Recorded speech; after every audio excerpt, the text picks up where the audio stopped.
Good news for today. Our good news is from John chapter 16, verse 20.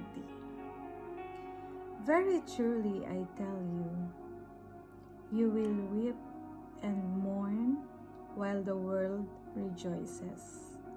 You will grieve, but your grief will turn to joy. Hallelujah. Pakatandaan ninyo, iiyak kayo at tatangis, ngunit magagalak ang sanlibutan.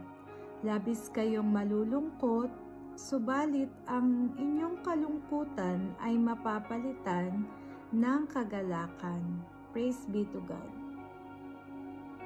Hallelujah. The good news affirms this truth. A woman giving birth to a child has pain because her time has come. But when her baby is born, she forgets the anguish because of her joy that a child is born into the world. Hallelujah. Jesus used this illustration with his disciples to emphasize that though they would grieve because he would be leaving soon, that grief would turn to joy when they saw him again.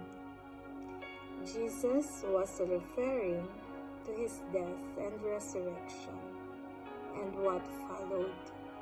After his resurrection, to the disciples' joy, Jesus spent another 40 days walking with and teaching them before ascending and leaving them once again. Yet, Jesus did not leave them grief-stricken. The Holy Spirit would fill them with joy. Though we have never seen Jesus face to face, as believers, we have the assurance that one day we will.